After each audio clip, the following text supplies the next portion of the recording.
Oye, estoy aquí ocupado, bro.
Bien, ya estamos de vuelta.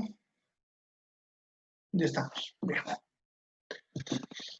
Entonces, como les decía, entramos en una fase en la cual ya aparecen síntomas específicos, pero todavía no se identifica qué es rabia. ¿Ya? Pero ya hay síntomas de daño cerebral, lo cual nos estaría ya más o menos guiando sobre qué enfermedad puede estar teniendo el paciente. Sin embargo, hay muchas otras enfermedades que pueden también tener las mismas características. Ya, a esta fase le llamamos fase de encefalitis aguda. En esta fase el paciente va a tener como síntomas agitación, confusión, alucinaciones, se va a tornar agresivo, ya están viendo que eso puede estar presente en otras encefalitis, no siempre es ya rabia.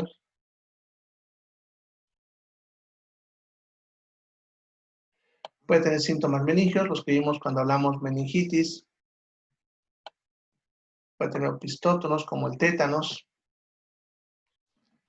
Fotofobia, que es que la luz le molesta, entonces este tipo de pacientes prefieren lugares oscuros, les molesta la luz, pero el sonido, es lo que se llama la fonofobia. Cualquier ruido le molesta, va a tener fiebre intensa, puede estar lagrimeando. Cialorrea, que es producir mucha saliva, pero en esta etapa todavía el paciente la traga la saliva, pero se queja de que produce mucha saliva. Diaforesis, que aspira mucho, y disponía que se vuelve su voz ronca, más gruesa, más áspera. Bien. Luego de que pasa eso, que dura de 2 a 7 días, ya va a entrar en la fase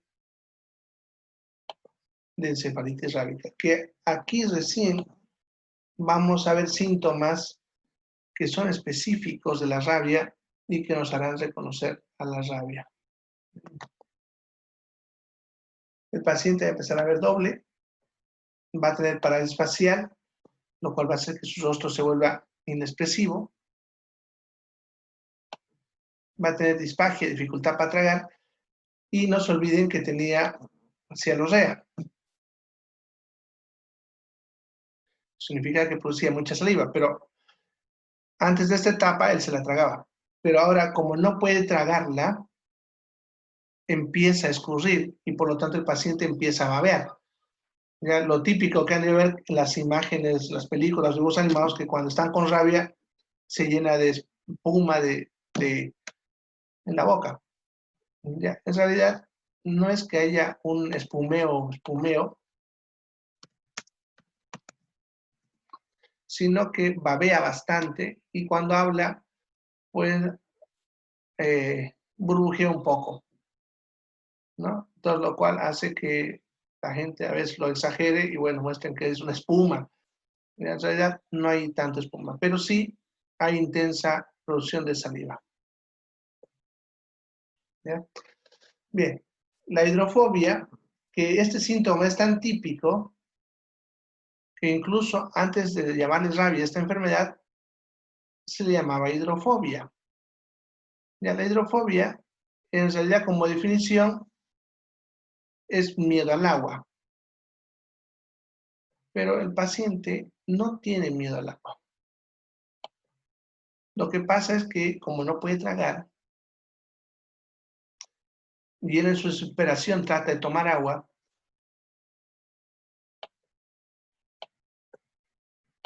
se atraganta. Entonces, al atragantarse,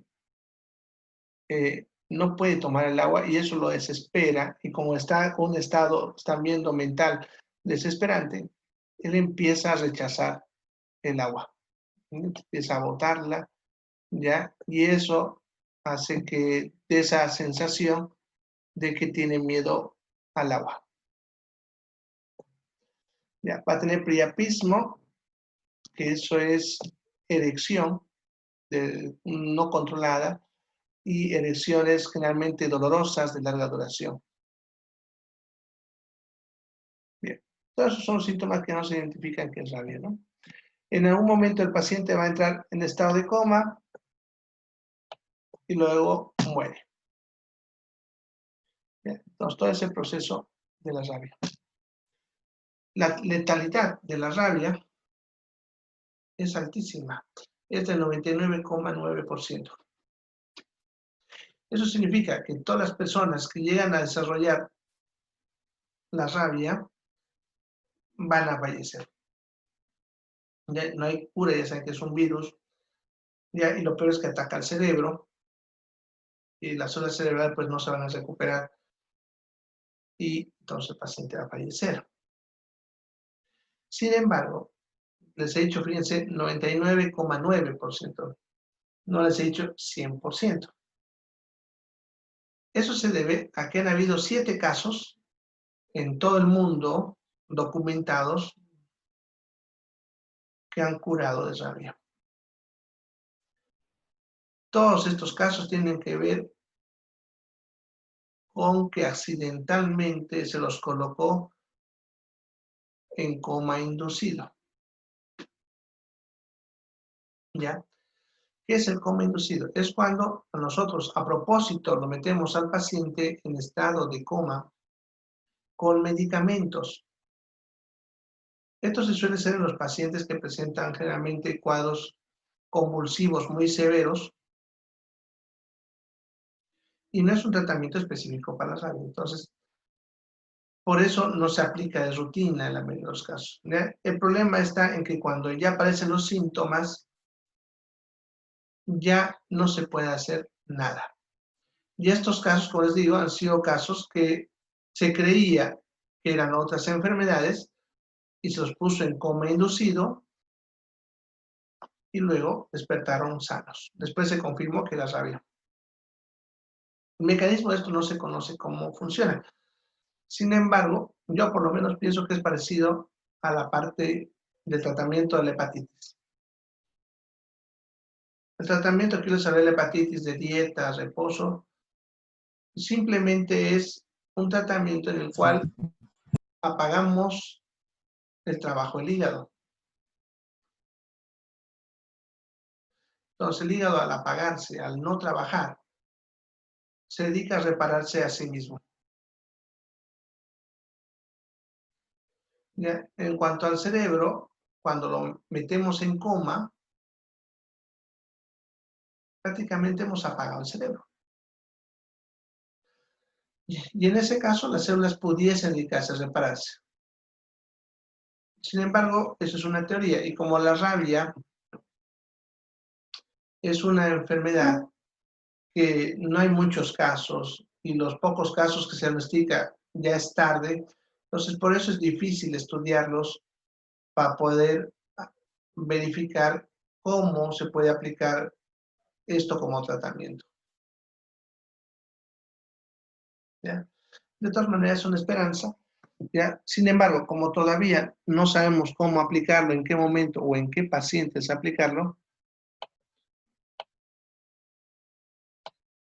lo mejor para la rabia es la prevención. Bien. Entonces, tratamiento, como ven, se va a usar el suero antirrábico. Sin embargo, este solamente funciona siempre y cuando todavía no haya dañado el cerebro. Lo cual, en la mayoría de los casos, es difícil. Como se ha dicho, cuando ya hay síntomas, es porque ya está dañado el cerebro. Entonces, se puede usar el suero antirrábico de forma preventiva. Si bien un paciente que ya se diagnosticó con rabia lo vamos a usar, pero no funciona. Pero funciona en la prevención. ¿Ya? Le vamos a aplicar un tratamiento de soporte vital, pero, como les decía, la mayoría va a morir. Bueno, entonces la prevención, ¿cómo tenemos que hacer? Cuando una persona ha sido mordida por algún animal, ¿ya? Se debe inmediatamente lavar la herida con jabón de lejía. Bien, ¿cuál es el jabón de lejía? El jabón de lavar ropa, ¿ya? Si bien, si ustedes van donde un curandero, hacen jabones de lejía de forma tradicional, pero el jabón que usan para lavar ropa es jabón de lejía, así que no necesitan buscar uno específico, basta con ese. Lo que sí, no funcionan los jaboncillos, ni los champús, ni otro detergente, tiene que ser jabón de lejía, que es ese jabón de lavar ropa que les menciono. Ya se ha visto que este virus, pero que este jabón neutraliza al virus. No lo destruye, pero le bloquea la forma como se unen las células. De tal manera que al usar este jabón en la limpieza de una herida, reduce el riesgo de contagio. Ahora, si la mordedura, fíjense, ha sido en la cabeza, cuello, manos o pies, se debe administrar suero antirrábico. ¿Eso por qué? Porque has dicho que en esos lugares va a avanzar rápido. No hay tiempo para la vacuna. Ahora, si ha sido mordido en otra parte del cuerpo, no es necesario el suero antirrábico y basta con la vacuna. ¿Ya? ¿Ya? Pero en todos los casos se deben vacunar. ¿Ya? La vacunación consiste en una dosis inicial, otra al día siguiente, otra al tercer día, al quinto día y al séptimo día. ¿Ya? Con eso uno queda protegido. ¿Ya? Y así, si es que el virus ingresa, como tarda también, ¿han visto? Le da tiempo al cuerpo para fabricar anticuerpos y poder defenderse del virus. Entonces, la clave para evitar rabia es la prevención. Ya no se olviden ese detalle. Bien, ¿alguna pregunta sobre la rabia?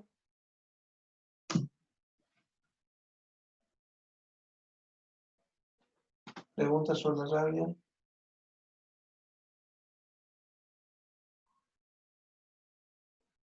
Bien, entonces vamos a ir a otros virus.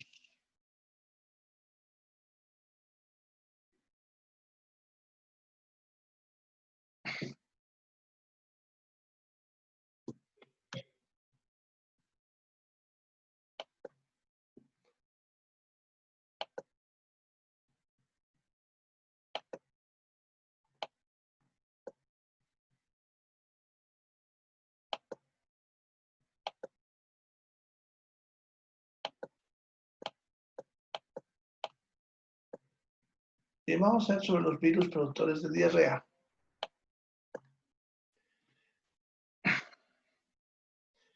Los virus son los principales productores de diarrea. Son los que más diarreas producen. Fíjense que de 10 diarreas que ustedes tuvieron en su vida,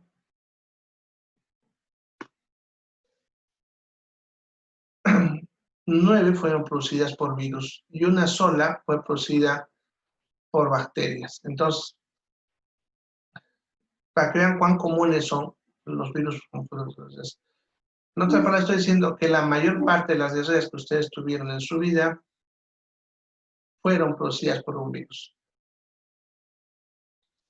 Principalmente cuando somos menores de 5 años, que es donde más nos atacan. Realmente ya, conforme vamos enfermando, vamos generando inmunidad y por eso ya cada vez nos atacan menos. Por eso ya un adulto es más difícil que un virus le produzca diarrea, a menos que aparezca de nuevo, ¿no? O una nueva cepa, por decirlo. Bien. Son varios los virus productores de diarrea, pero estos 4 que ven en la pizarra son los más importantes. ¿Ya? El rotavirus, adenovirus, norovirus y el coronavirus. ¿Ya? Por si acaso aquí, para que antes de que me pregunten, estamos hablando de la familia del virus. Cada uno de estos tiene variedades. ¿Ya? Por ejemplo, si digo coronavirus, no me refiero al específico que ustedes han escuchado hablar en estos últimos días del COVID. ¿Ya? El virus del COVID es una variedad de coronavirus. Está dentro de este grupo, ya por si acaso, pero los coronavirus son varios tipos. Lo mismo que los adenovirus y los rotavirus, ¿no? O sea, son una variedad. ¿Ya? Bueno, y si ya han enfermado del COVID, porque muchos de ustedes repetían enfermado, saben que puede venir con diarrea. Bien, el rotavirus es el que más ataca a los niños y es el principal causante de diarreas en menores de 1 año. ¿Ya? Y como la diarrea es la principal causa de muerte en niños menores de 5 años, el coronavirus era el principal asesino en los niños menores de 5 años, principalmente los niños menores de 1 año. ¿Ya? Ahora, hay por tanto una vacuna, se ha generado una vacuna contra el rotavirus, que es la que le dan a los 2 meses y a los 4 meses de edad. Ya son gotitas. No sé si alguna vez han llevado a vacunar a alguien, pero van a que a los 2 meses le damos unas gotitas que son para esto y también le damos para la polio, ¿no? A los 2 meses. Y a los 4 meses le damos solamente para el rotavirus. Bien, es la única que se previene. Las otras no existe todavía vacunas, nada por el estilo. Ahora, ¿qué producen estos virus? Van a producir, como ven, una gastroenterocolitis aguda, con fiebre, escalofríos, dolor de cabeza, dolor muscular, dolor articular.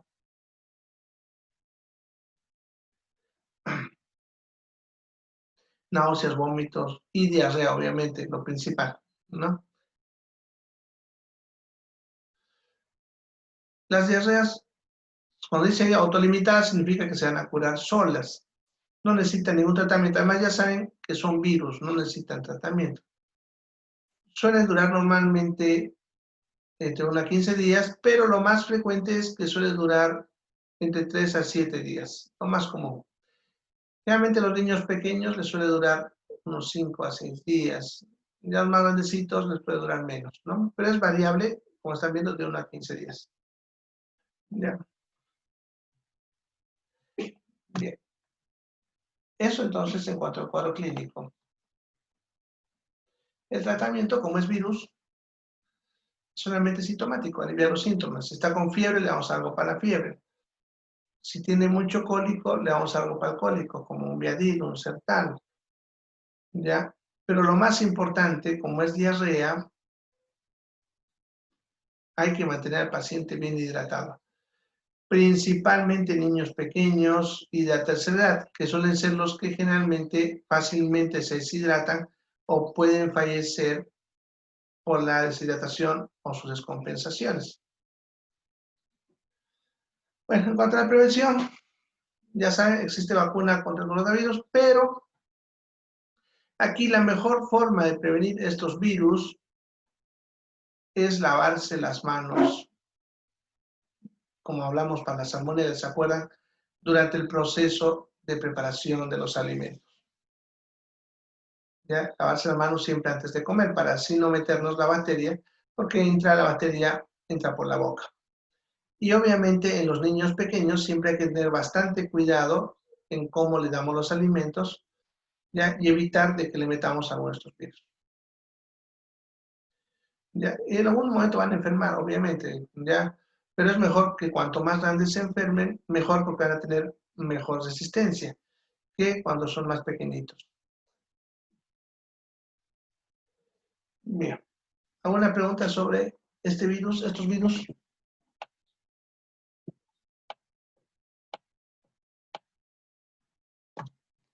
Bueno, como ven, tengo problemas de conectividad.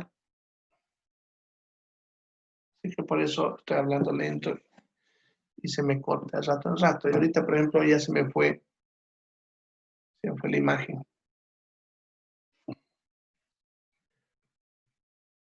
No sé cómo me ven. Bueno.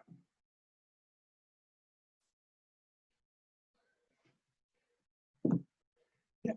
Entonces vamos a ver ahora los virus respiratorios.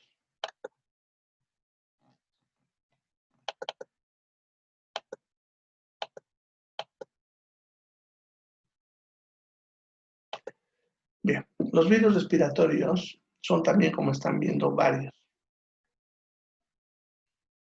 Miren, el adenovirus y el coronavirus también habrán visto en el anterior grupo, porque estos dos virus producen tanto cuadros digestivos como diarreas, como también cuadros respiratorios.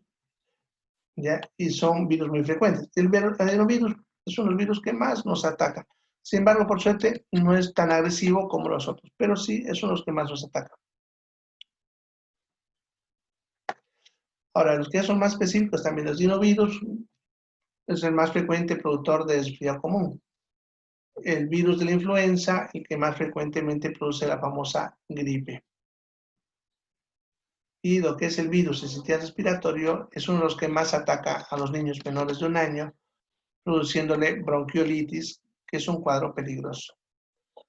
Ya, bueno, eso es lo que les acabo de aclarar, es lo específico para cada uno. Pero todos los que ven ahí van a producir las enfermedades que ahorita les voy a mostrar. ¿Ya? Solamente que algunos con más frecuencia que otros, pero todos van a producir las enfermedades que vamos a ver ahorita. ¿Ya? Bien, todos pueden producir neumonía, que ya ustedes saben cómo la neumonía es lo mismo que hemos hablado cuando hablamos de estreptococo, con la única diferencia que aquí la flema será blanca o transparente y escasa. En cambio, cuando hablamos de estreptococo, ¿se acuerdan? La flema era amarillenta, verdosa. Las iras igual, lo que son las faringitis, las amigdalitis, también todo lo mismo que hablamos, pero estreptococo se aplica. Lo único también aquí es la flema. Ya suele ser escasa, por lo tanto el paciente suele tener tos seca o poca flema, Y si es poca flema, suele ser generalmente blanca o transparente. Y lo que sí, cuando es este tipo de enfermedad, se suele quejar bastante picazón de garganta, cosa que no se ve en las bacterias.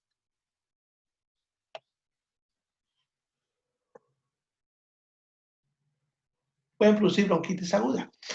La bronquitis aguda es un cuadro parecido a lo que es el asma. El paciente va a tener tos con poca flema, disnea, que eso es dificultad para respirar, y lo que lo caracteriza de estas enfermedades son las sibilancias y roncos. ¿Ya? Las sibilancias son silbiditos en el pecho cuando respira. Y los roncos es cuando suena como gatito, no sé si alguna vez han escuchado o han sentido lo mismo. Cada vez que respira, se escucha o a veces se siente en el pecho del niño ya una vibración, eso le llama roncos. Ya, esto a veces se confunde con asma, pero el asma es crónico, en cambio eso estamos hablando de un episodio agudo, una sola vez.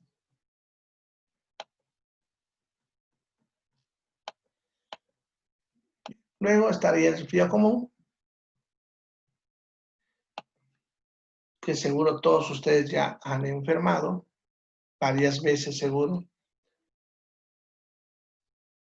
y así que lo conocen bastante bien, ¿no? Va a haber estornudos, rinorrea, que es el moqueo que sale por la nariz, prurito nasal, que es la picazón en la nariz también, va a estar con los ojos llorosos, le puede picar la garganta, eso es prurito faríngeo. Disfonía es ronquera, tos generalmente seca, cansancio, fiebre, ¿ya? Y la clave aquí es que generalmente es de corta duración. Y todos los síntomas que hemos mencionado suelen ser leves, ¿ya? Significa que al paciente le permite desarrollar sus actividades. Y eso es lo que le diferencia a la gripe que ahorita vamos a ver.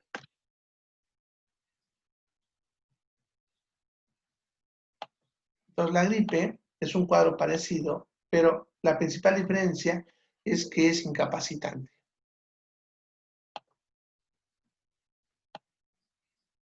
¿Ya? ¿Qué significa eso? Que los síntomas son tan severos que no dejan al paciente realizar sus actividades.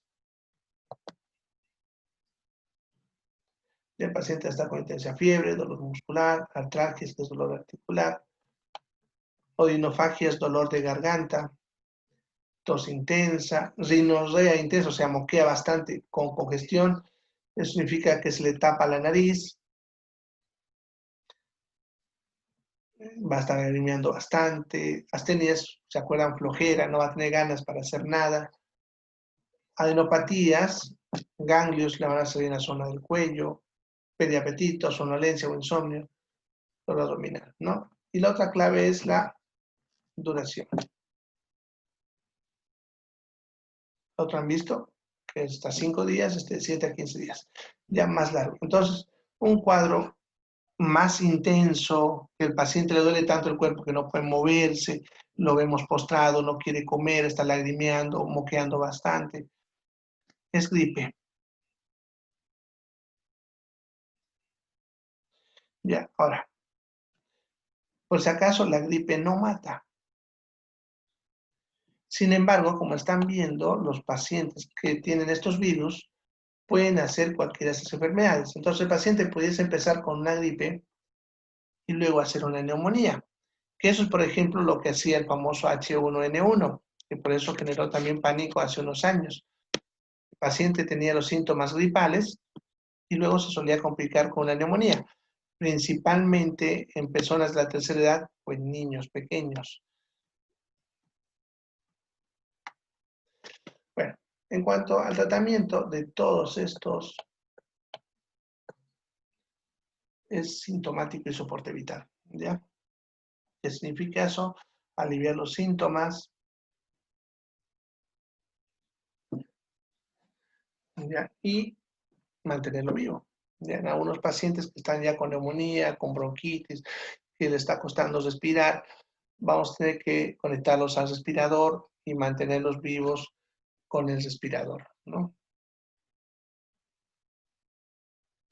con el respirador. Ya le podemos dar los antigripales, que lo único que tienen los antigripales es un analgésico como el paracetamol para la fiebre y para el dolor del cuerpo. Tiene un antialérgico como la clorfeniramida, que eso sirve generalmente para la picazón de la nariz y para la picazón de la garganta. Y tienen un descongestionante nasal como la pseudoefedrina, que lo que hace es cerrar los vasos sanguíneos a nivel nasal para que no moquemos tanto. ¿Ya? Entonces los antigripales no la curan la enfermedad, solamente alivian los síntomas y nuestro cuerpo es el que va a terminar curando la enfermedad. Teniendo en cuenta que estos virus pudiesen afectar o debilitar al sistema inmune, a veces se pueden sobreinfectar con bacterias como el estreptococo. ¿Ya? O sea, por decirles, empiezan con una faringitis, ¿no? Viral, en la cual el paciente está con tos, pero seca, y de repente bota flemita blanca, ¿no? Si de pronto la flema se vuelve amarillenta o verdosa, eso significa que la bacteria, como las que hemos hablado, estreptococo, estafilococo, ya, entonces, en ese caso habría que dar antibióticos, ¿no?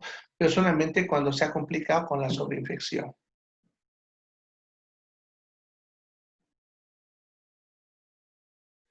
Bien, entonces, así de enfermedad. A ver, dice, se complicaba pasar neumonía a los 2. Ya, el virus es H1N1, pero ese es el virus, no se olviden, no es la enfermedad, es el virus, ¿ya? No, es muy común que confundamos virus con enfermedad. Por ejemplo, ahorita el COVID, ¿no ve? La enfermedad se llama COVID-19, es la enfermedad, no es el causante, ni el virus. El virus se llama SARS-CoV-2. ¿Ya? Ahora, una cosa es el virus y otra cosa la enfermedad que produce. Ahora, los virus pueden producir diferentes enfermedades, como han visto, por ejemplo, en la hepatitis, hemos visto, puede dar aguda y crónica, o en el dengue puede ser clásico o severo. En este caso, los virus pueden dar cualquiera de estas enfermedades que les he mencionado. Entonces, el H1N1 era muy frecuente que produzca gripes, pero también producía resfriados comunes y también producía todos los que hemos puesto acá, como las iras. Y el principal problema era que el H1N1, bueno, y esto había, es que además de producir todo esto, es muy fácil que me produzca neumonía. Y el problema de la neumonía, en el caso viral, es que los pacientes se pueden complicar fácilmente, principalmente si son de la tercera edad o niños pequeños.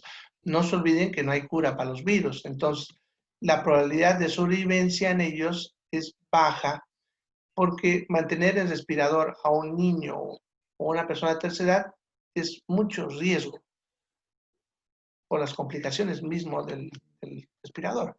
¿Ya? Sin embargo, al colocar el respirador se mejora su probabilidad de sobrevivencia. ¿Ya?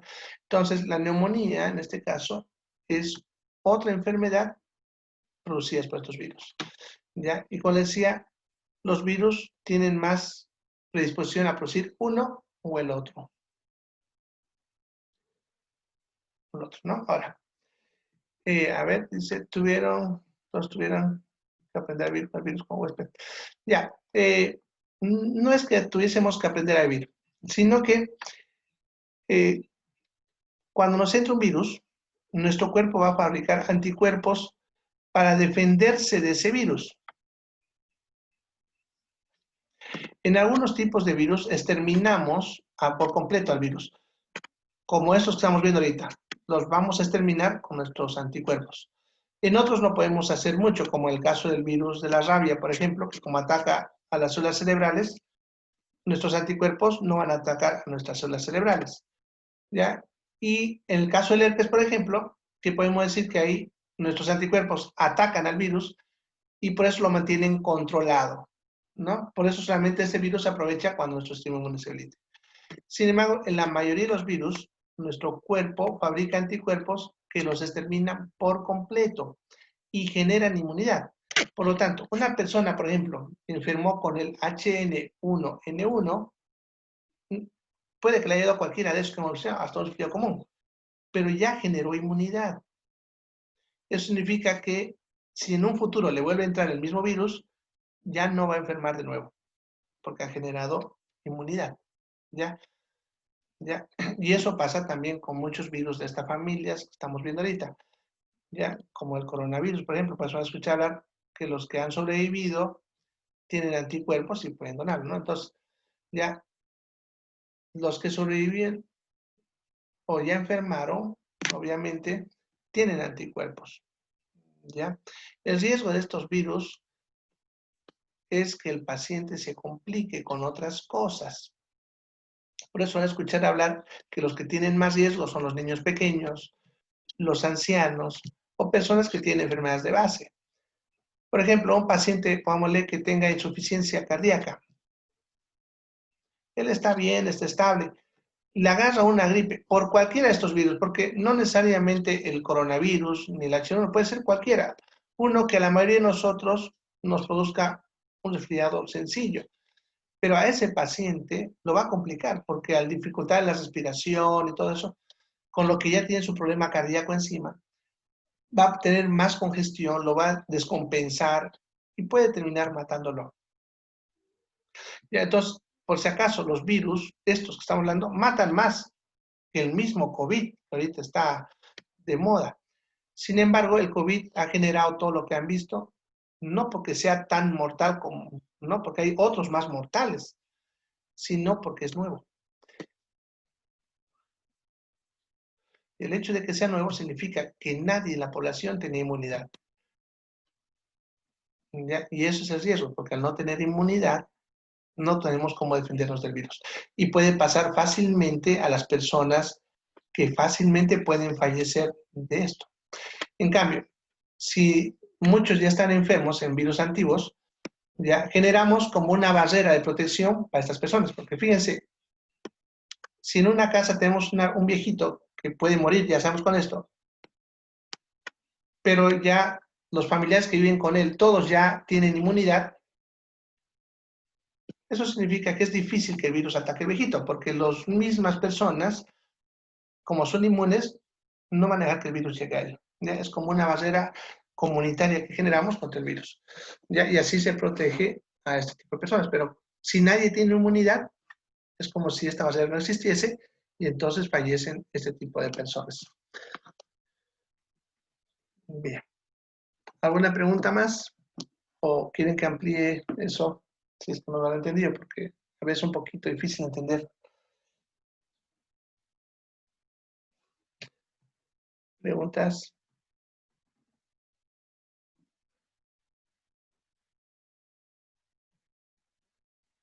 Bueno, entonces no hay más preguntas. Ahí quedamos por hoy.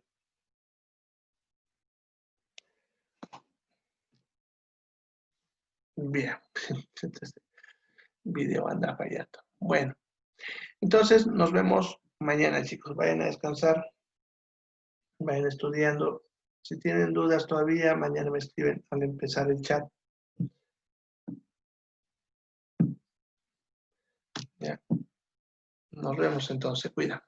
Chao, chao.